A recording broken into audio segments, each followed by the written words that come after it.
What's up guys, back with another video, and this time we're again continuing with Chandni Chowk in Delhi 6 basically. So I'm going to take you to two of the major historic spots in here, which is Red Fort and Jama Masjid Mosque.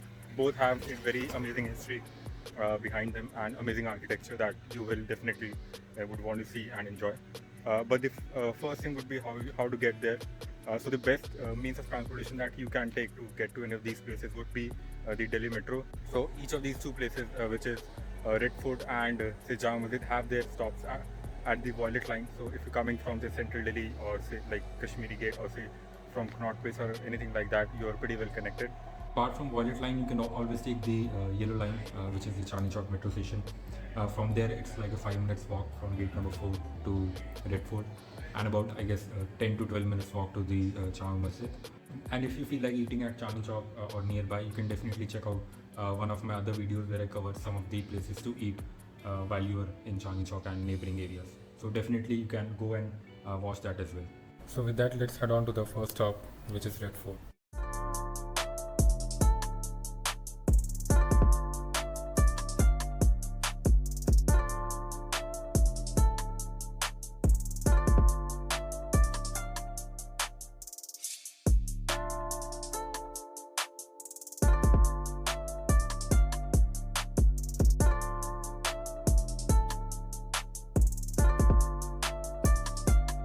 The Red Fort was built by Mughal Emperor Shah Jahan in 1638. It was the main residence of the Mughal emperors until 1857. The fort is located in the heart of Old Delhi, and it is one of the most popular tourist destinations in India and is now a UNESCO World Heritage Site as well. The Red Fort has the site of many important events in Indian history, including the coronation of Mughal emperors and the signing of the Treaty of Delhi in 1761. And as you can see, it's a massive structure made of red sandstone with a number of different buildings and palaces inside, including the Diwan-e-Aam, Diwan-e-Khas, the Moti Masjid and the Rang Mahal. The palaces are all decorated with intricate Mughal architecture. And as you step through the imposing Lahori gate, which refers to its orientation towards Lahore, a city in present-day Pakistan, you're greeted with a market complex known as the Meena Bazaar.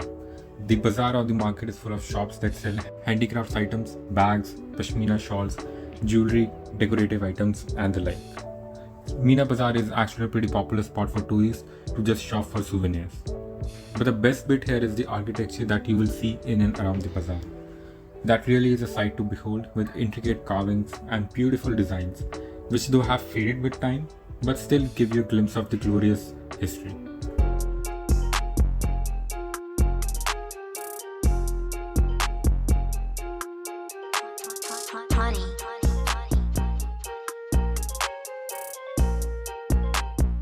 And moving on from Meena Bazaar and passing through the beautiful archway, the path leads you to the Naubat Khana or the drum house.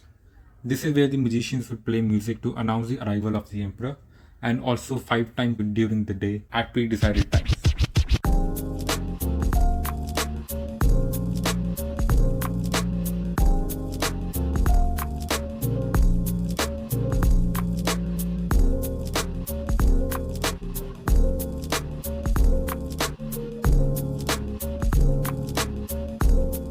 And just beyond Naubat Khana, we find Diwan-e-Aam. Diwan-e-Aam was the hall of public audience. The splendid hall with its arched gallery served as a place where the emperor addressed his subjects and held public gatherings. And right in the middle of Diwan-e-Aam is the emperor's throne, which used to be decorated with precious jewels. And as we go deeper into Red Fort, we encounter the Mumtaz Mahal, which is named after Emperor Shah Jahan's beloved wife. This elegant place exudes romance and beauty, with its intricate marble carvings and lattice work. And moving on from there, we discover the Rang Mahal, which is the palace of colors. This vibrant structure once showcased a stunning range of colors that adorned its walls, creating a visual feast fit for the royalty. And moving on from there, we have the Diwan-e-Khas, which is the hall of private audience. This hall was reserved for private and intimate gatherings with the emperor, and the centerpiece of this hall was the iconic peacock throne, which was studded with precious gems, including the legendary Kohinoor diamond. And just ahead of Mumtaz Mahal is the Khas Mahal, which served as Mughal emperor's private residence in Delhi. It consists of three parts. One is the chamber of telling beads, the sleeping chamber, and the wardrobe or the sitting room.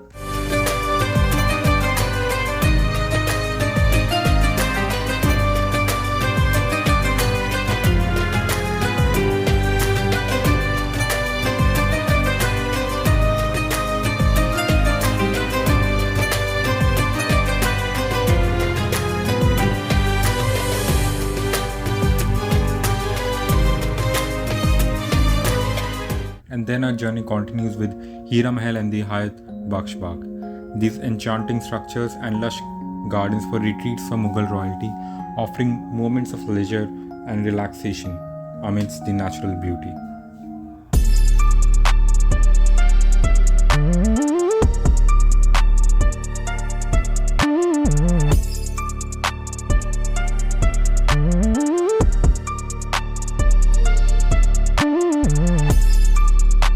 And moving on from there, we can jump onto the Kranti Mandir, which is an entire complex of 4 museums, namely Subhash Chandra Bose Museum, Yad-e-Jalia Museum, Museum on 1857, India's first war of independence, and the Rikshalaya Museum on Indian art and culture. The Subhash Chandra Bose Museum provides a detailed account of Netaji Subhash Chandra Bose and history of Indian National Army.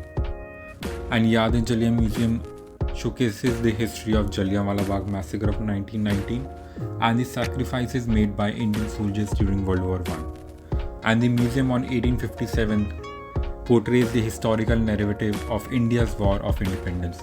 It showcases the valor and sacrifices made by Indian soldiers during that period. It also addresses how British historians misrepresented the event for years as a sepoy mutiny or a feudal revolt. So you should definitely visit this museum as well, because this provides a very good historical perspective into India's independence and the struggle India had to go through.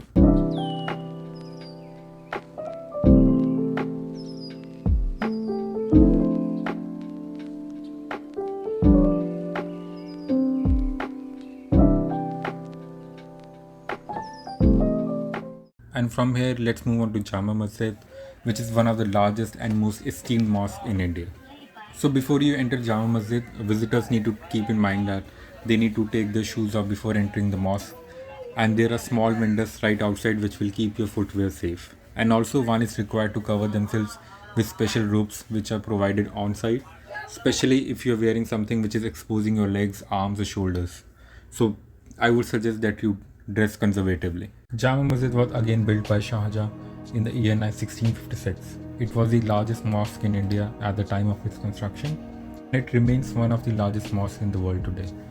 The mosque was built in the Indo-Islamic style of architecture, and it features a blend of Mughal, Persian and Turkish influences.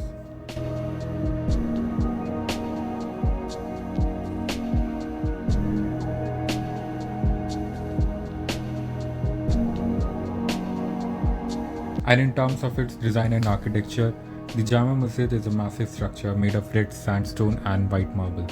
The mosque has a prayer hall that can accommodate up to 25,000 worshippers.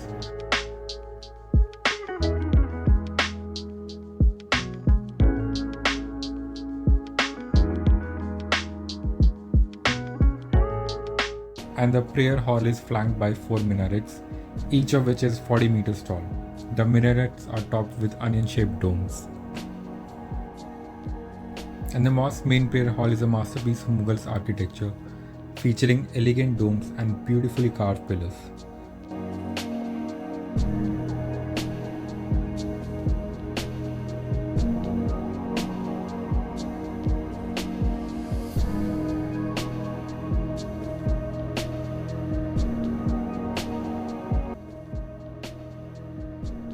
The mosque is also home to a number of other buildings, including an assembly hall and a library. The assembly hall is where the Friday prayers are held, and the library houses a collection of Islamic manuscripts and books. And you can pay a fee and climb onto one of the minarets, where you will be rewarded with breathtaking panoramic views of Old Delhi. The domes and minarets of Jama Masjid dominate the skyline, providing a unique perspective to the city's historical landscape. And the visitors only have to pay ₹100 if they want to visit the minaret, and those planning to take their camera along, they will have to pay INR 300 as well as camera charges. So as of today, Jama Masjid remains an active place of worship and a popular tourist destination. It holds a special place in the hearts of locals and visitors alike, representing India's rich cultural heritage and religious diversity. And Jama Masjid stands as a timeless monument that connects us to the past while embracing the present. Its history, design, and significance make it a place of wonder and reverence, and a true gem in the heart of Delhi. So, guys, thank you for joining me in this captivating journey through Jama Masjid and Red Fort. I hope you enjoyed exploring the beauty and heritage of these two amazing places. And until we meet again, subscribe to the channel, like this video, watch other videos, and goodbye.